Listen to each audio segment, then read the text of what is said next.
어떤 사람이 사람의 마음에 대해서 글을 썼는데 읽다가 보니까 되게 저도 흥미로워서 보게 되었는데요.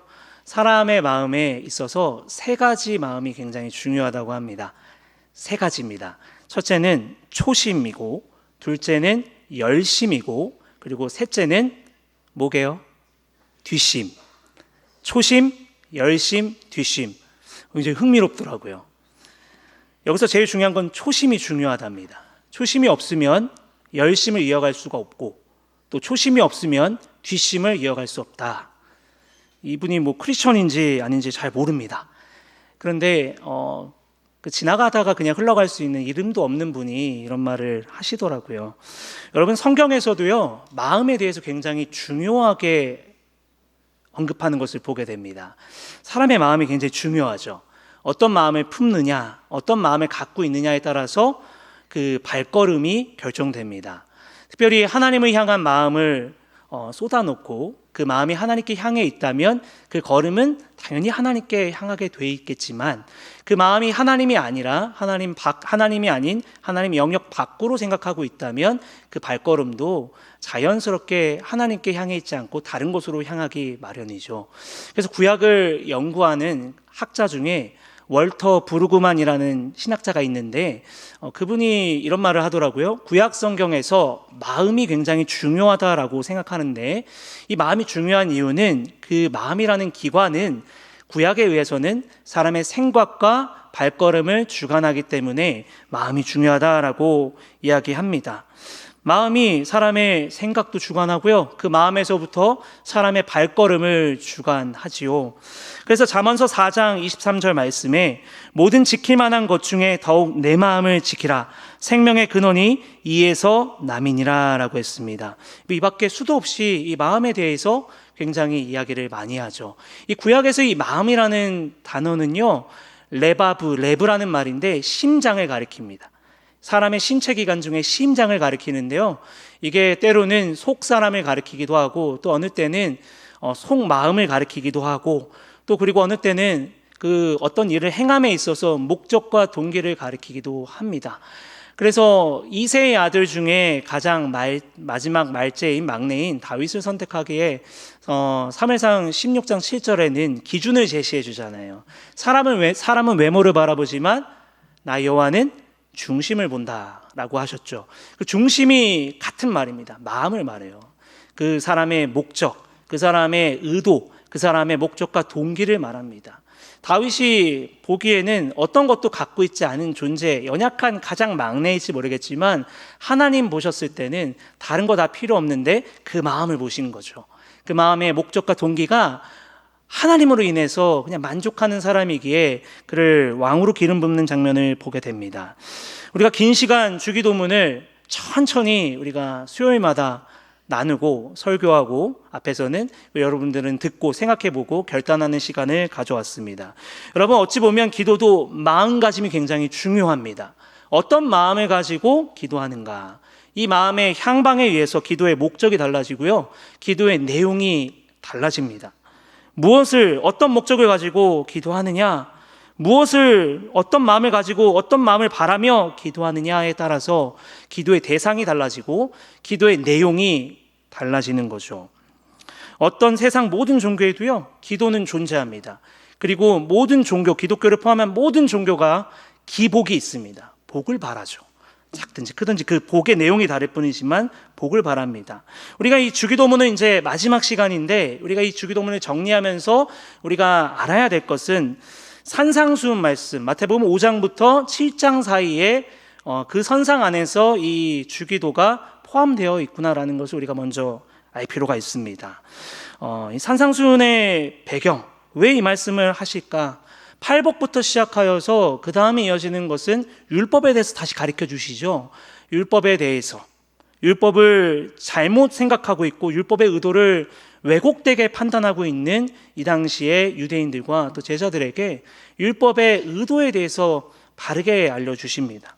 자, 그리고 나서 이제는 형태를 보여주죠. 기도, 그리고 구제, 금식에 대해서 말씀하는데, 위선적인 경건의 모습에서 벗어나서 결국에 하나님 나라 백성으로서 참된 삶의 방향, 그리스도인으로서, 제자로서 어떤 마음가짐을 가지고 어떻게 예수를 따라가야 되는지에 대해서 이 산상수훈 말씀은 말씀하고 있는 것을 보게 되죠. 율법을 다시 가르쳐 주십니다.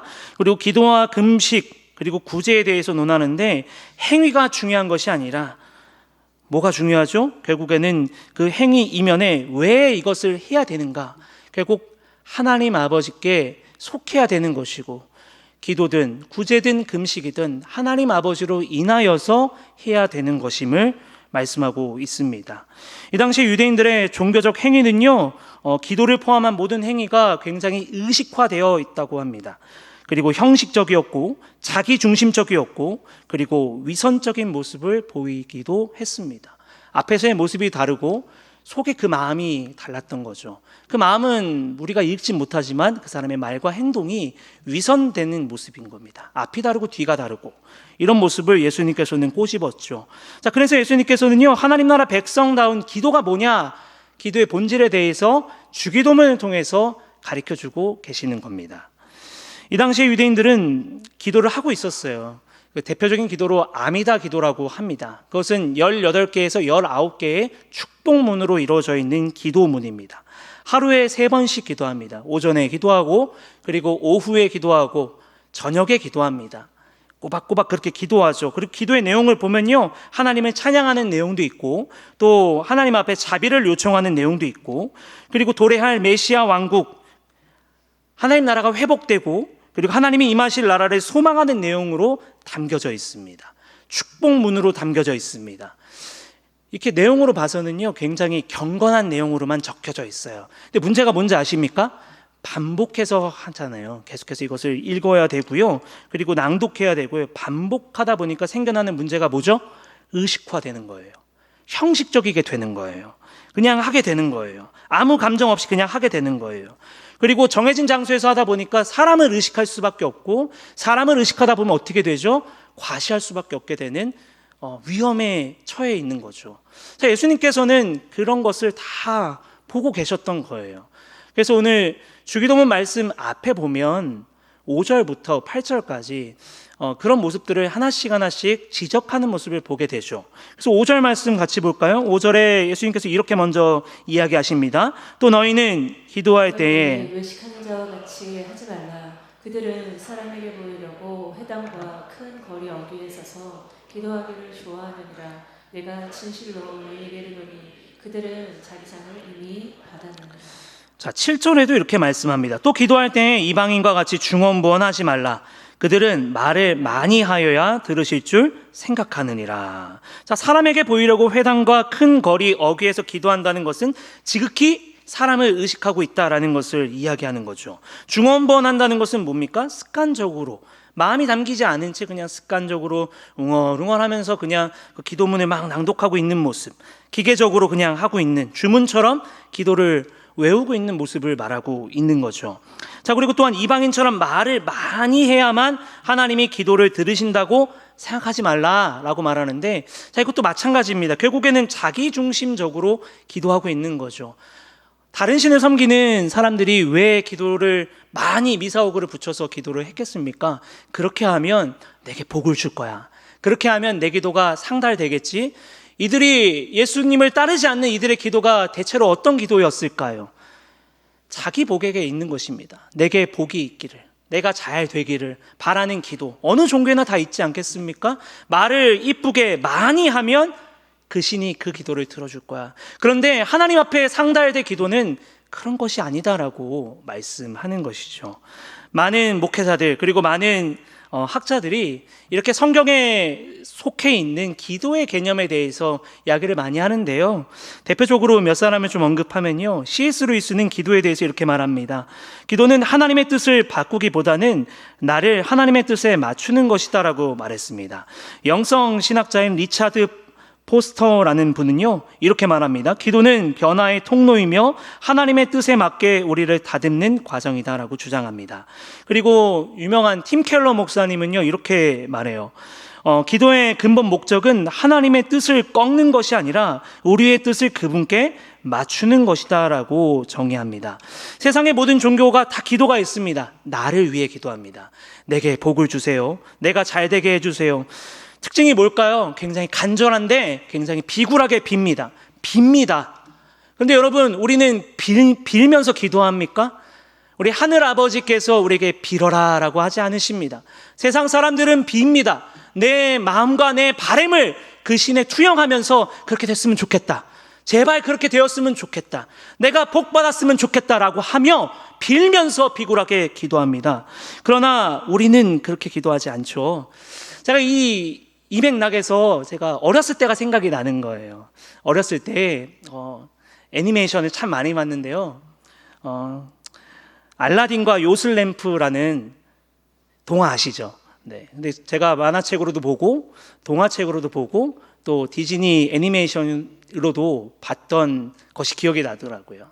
어떤 한 사람이 그 램프를 찾아요. 그 램프 안에 어떤 존재가 있습니까? 진이라는 요정이 있잖아요.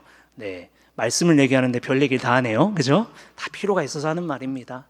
그렇게 문지르면 그 봉인되어 있던 진이가 뿅 하고 나옵니다.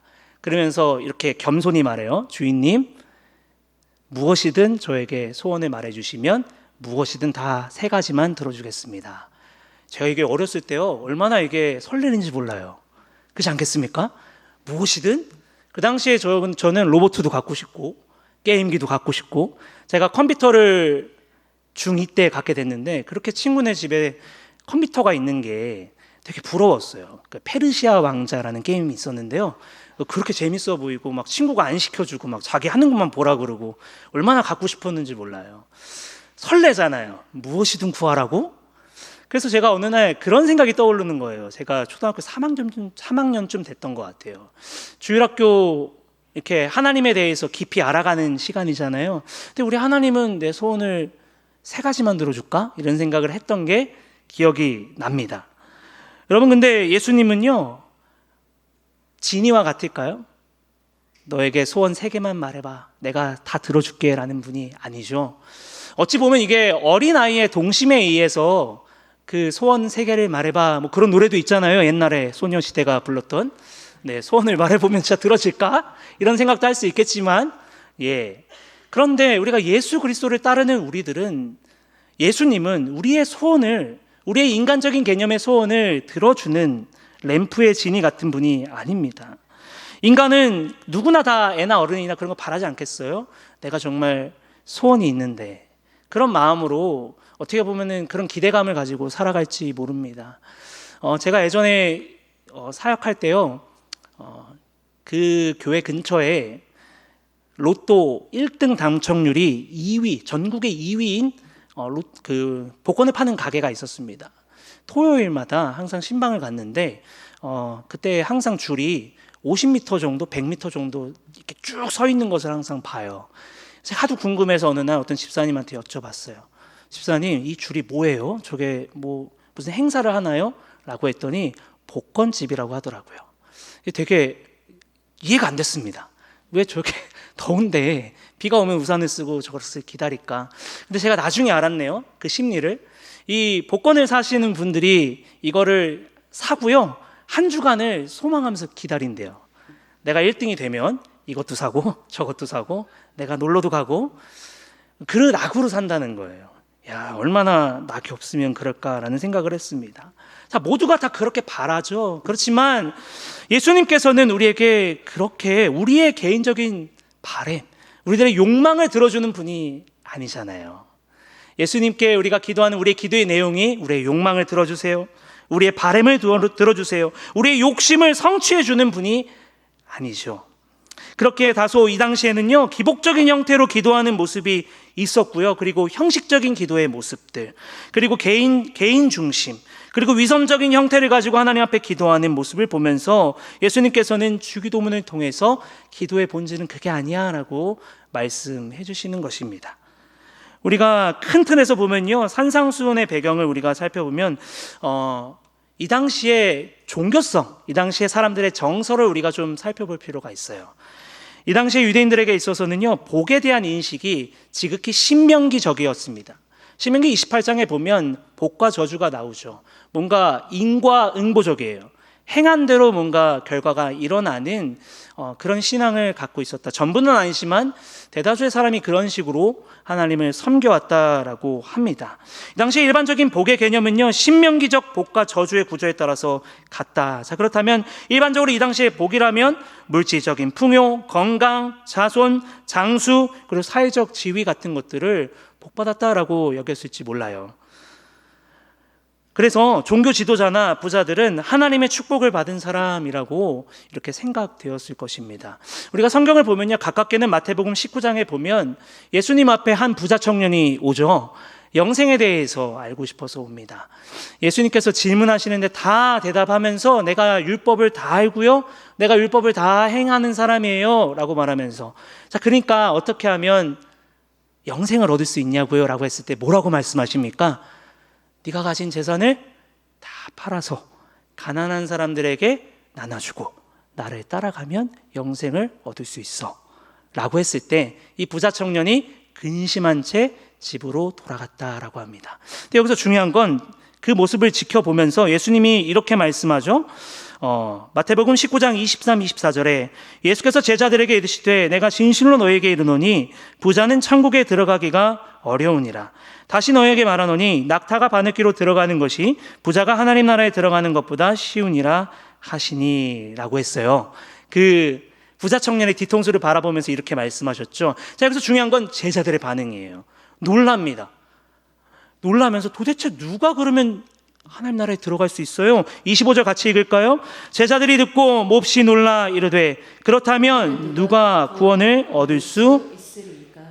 자, 이 장면에서 알 수 있는 것은 율법을 다 외우고 꿰고 살아가고 있어서 부자가 된 사람인데 이미 그 사람은 복받은 사람이거든요. 율법을 잘 지켰어요. 자, 그러면 이 사람이 하나님 나라에 못 들어가면 누가 들어갈 수 있어요? 자, 여기서 이 반응을 통해서 알 수 있는 거죠. 아, 인과인보적인 신앙을 갖고 있었구나. 이 당시에 외형적인 형통이 하나님의 축복의 기준처럼 여겨지는 흐름도 좀 있었구나. 이것은 분명 유대인의 경건 생활과 기도의 내용, 기도의 목적, 기도의 모습에도 반영이 되었을 거다. 우리가 그렇게 생각해 볼 수 있습니다. 분명 영향을 미쳤죠. 그래서 예수님께서는요, 산산수훈과 그리고 주기도문을 통해서 복의 본질에 대해서 다시 정의를 해줍니다. 복은 하나님 나라 백성으로서 내면 안에 형성되는 상태, 즉 쉽게 말했을 때 하나님의 자녀가 되었다라는 것이 복이죠. 팔복은 이미 선언되어져 있는 겁니다. 나는 복된 사람, 나는 이미 행복을 누리고 있는 것입니다. 더 다른 것을 붙일 필요가 없죠. 팔복을 보세요. 세상 사람들 앞에 나아가서 이게 복이랍니다 라고 했을 때 콧방귀 낄 것입니다. 그게 어떻게 복이 되냐? 심령이 가난한 게 어떻게 복이 되냐? 애통한 게 어떻게 복이 되냐? 라고 말할지 모르겠지만 복이랍니다. 왠지 아십니까? 우린 이미 복된 사람이거든요. 주님이 나를 자녀 삼아 주셨고 주님이 나를 구원해 주셨기 때문에 우리는 이미 복을 받은 사람이에요. 주의 자녀가 된 우리는 복을 누리는 사람입니다. 그렇게 우리의 기도는 세상의 종교의 기도와 다릅니다. 빌면서 제발 이거 들어주세요라는 기도가 아닙니다. 우리는 자녀된 신분으로 하늘 아버지께 관계 안에서 우리가 기도하는 것입니다. 교제하는 것입니다. 하나님의 뜻을 묻는 거죠. 다른 차원의 기도인 것입니다. 시편 73편 25절로 26절에 하늘에서는 주 외에 누가 내게 있으리요 땅에서는 주밖에 내가 사모할 리 없나이다. 내 육체와 마음은 쇠약하나 하나님은 내 마음의 반석이시요 영원한 분기시시라 라고 했습니다. 이와 같은 고백이 저와 여러분의 고백 되기를 주님의 이름으로 간절히 축원드립니다. 자, 우리는 그동안 살펴보았죠. 주기도문을 쭉 살펴보았는데요. 주기도문은 크게 두 부분으로 나누죠. 첫째는 하나님 중심의 간구, 두 번째는 인간의 사람의 필요에 대한 간구, 그리고 쭉 나열해 보면 6가지의 간구로 이어지는 것을 보게 됩니다. 자, 첫 번째 하나님 중심의 간구의 내용을 봤을 때 이렇게 시작하잖아요. 하늘에 계신 우리 아버지여로 시작합니다. 자, 이 말은 하나님이 멀리 떨어진 존재가 아니라 우리와 친밀하신 하늘 아버지, 아버지 되신다라는 것은 하나님과의 우리의 관계 안에서 우리가 이 기도가 형성되는 거다라는 것을 말합니다. 그리고 이어서 이름이 거룩히 여김을 받으시오며 나라가 임하시오며 뜻이 하늘에서 이룬 것 같이 땅에서도 이루어지리이다 라고 했습니다. 자, 기도의 초점이 나의 욕망과 나의 소욕과 나의 바람이 아니라 하나님의 나라와 하나님의 뜻과 하나님의 영광에 있구나라는 것을 보게 됩니다. 자, 두 번째 단락에서는 일용할 양식을 주시옵고 죄를 사하여 주시옵고 시험에 들게 하지 마시옵고 악에서 구하옵소서라고 기도했죠. 자, 세 가지로 요약하면요, 양식, 용서, 보호, 이렇게 요약할 수 있습니다. 자, 이것은 결국 인간의 한계를 인정하면서 전적으로 하나님의 공급과 보호를 요청하는 기도인 것이죠. 자, 신자의 삶이 하나님의 공급과 자비와 보호에 절대적으로 의존해야 된다라는 고백인 것입니다. 우리 스스로 우리가 주인 되어 사는 것이 아니라 우리의 모든 필연적인 결핍은 하나님으로 인해서 채워질 수 있고 하나님으로 인해서 회복될 수 있고 하나님으로 인해서 만족할 수 있구나라는 전적으로 하나님께 의탁하고 의존하는 기도의 내용임을 보았습니다. 처음 들으신 것 같이 보시네요. 네. 이렇게 보았습니다. 네. 주기도문의 성격을 그래서 우리가 네 가지로 정리를 하면요, 이렇게 정리할 수 있는데요. 첫째는 하나님 중심성을 갖고 있습니다. 이 내용은요, 다른 걸 막 나열하지 않아요.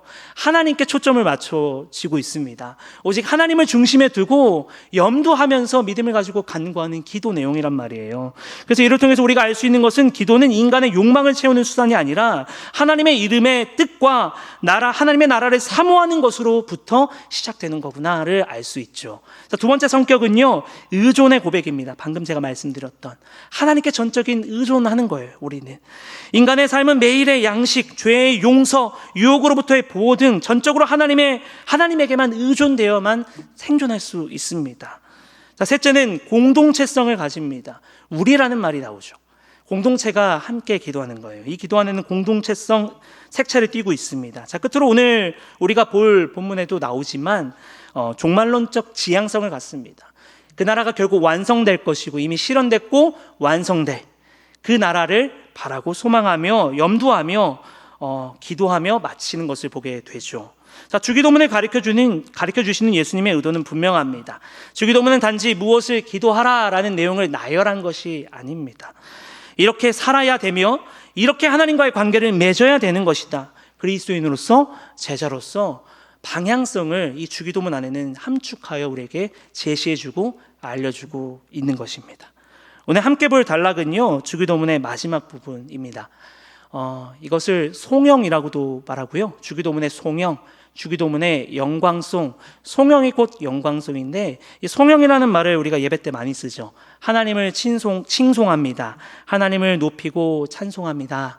라는 표현입니다. 그래서 예배 구성 가운데 송영이 참 많이 나오는데 그런 마음을 담아서 송영을 드리잖아요. 이 나라와 권세와 영광이 아버지께 영원히 있사옵나이다. 아멘. 이게 주기도문의 송영의 역할을 하고 있습니다. 근데 여러분, 성경을 다시 한번 보실래요? 저를 보지 마시고요. 특징이 있지 않아요? 거기에 보면 어떻게 돼 있어요? 가로가 쳐져 있습니다. 왜 쳐져 있을까요? 그냥 쓸데없이 가로를 쳐놨죠. 또 어떤 성경에는 각주가 달려 있을 거예요. 그리고 쓸데없이 그 옆에 보면 되게 이만큼 막 되게 복잡하게 설명되어 있죠. 네, 이제 저를 보시면 되고요. 이것을 설명해야 되는데 성경이 어떻게 번역됐을까요? 이걸 먼저 얘기할 수밖에 없겠더라고요. 여러분, 성경에 원본은 없습니다. 아직까지 발견이 안 됐습니다. 한 두 분이 놀라시는데요. 네, 사실이 그렇습니다. 여러분, 너무 길게 보면 복잡하니까요, 신약 성경만 보고 복음서만 얘기해 볼까요? 복음서가 어떻게 기록된지 아세요? 예수님의 행적을 기록한 복음서. 처음부터 마태가 막 따라다니면서 기록했을까요? 마가가 막 예수님 따라다니면서 기자처럼 막 기록했을까요? 그 당시에 뭐 노트북이 있어서 타이핑을 쳤을까요? 아닙니다. 수많은 사람들의 증언을 통해서 구전됐다라고 얘기합니다. 입구자를 써서요, 말에서 말로 전달됐습니다. 부활을 목격한 수많은 사람들이 말에서 말로 전달했습니다. 예수님의 가르침을 받고 예수님의 기적과 이적을 행하심을 보면서 말에서 말로 전달된 것을 기록해서 어딘가에 원본은 있겠죠. 그런데 애석하게도 원본은 아직 없습니다. 사본이 존재합니다. 그래서 파피루스에다가 양 가죽으로 되어 있죠. 그것을 적어서 지금도 발견하고 있대요. 그래서 조금 더 이제 성경에 관심이 많으시고 주석서를 쓸데없이 막 보시는 분들은 알 수 있는데 거기 각주 달려 있어요. 뭐 피 어쩌고저쩌고. 그게 파피루스 번호예요. 지금도 발견되고 있고 지금도 계속해서 이렇게 축적돼서 쌓여집니다. 그거를 사본학이라고 해요. 사본학. 그래서 성경에 이제 그 당위성을 막 찾는 거죠. 그것을 몇 천 년에 걸쳐서 우리 손에 얹어지기까지 수많은 순간들이 있었습니다.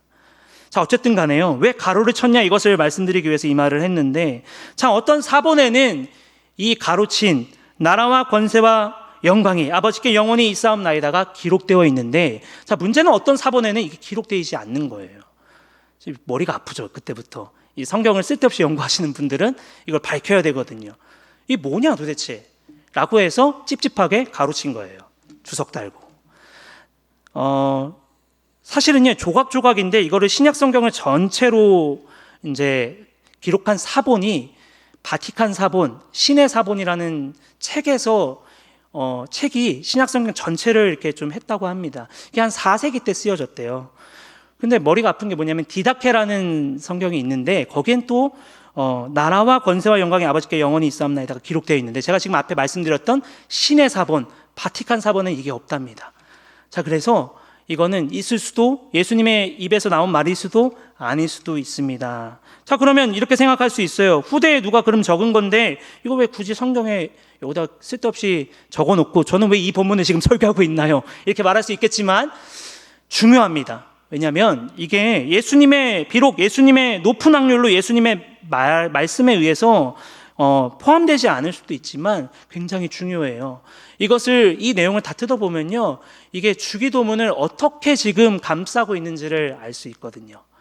이 기록을 함으로써 이 기도가 인간의 기도가 아니라 결국 하나님께 초점을 둬야 되는 기도구나라는 것으로 마무리가 되기 때문에 중요합니다. 초대교회 성도들은요, 이 주기도문을 낭독했을 거예요. 그리고 이 주기도문으로 예배 때 하나님께 기도 드렸을 것입니다. 예수님이 가르쳐 주신 기도이기 때문에 그렇죠. 이게 후대에 적힌다 한들 이 부분을 누군가는 적었을 거예요. 신중하게. 이 성경의 의미를 담으면서 나라와 권세와 영광이 아버지께 영원히 있사옵나이다. 자칫 인간 중심으로 이 주기도문도 그냥 의식적으로 형식적으로 읽어버릴 수밖에 없을지도 모르는데, 이 부분이 있기에 나라와 권세와 영광이 아버지께 영원히 있사옵나이다가 있기에 결국에는 이 기도의 목적이 나의 필요가 아니라, 우리의 필요가 아니라 하나님께 담기고 하나님께 목적이 있고 하나님 나라의 목적이 있습니다로 맞춰지는 겁니다. 그래서 되게 중요한 거예요. 세밀하게 보면요, 이렇습니다. 나라와 권세와 영광이라고 했잖아요. 이 나라는 바실레이아, 하나님 나라를 말합니다. 근데 두 가지 시점이에요. 지금 이미 이루어진 하나님 나라, 그리고 앞으로 완성될 하나님 나라. 하나님이 다스리시고 통치하시는 그 나라.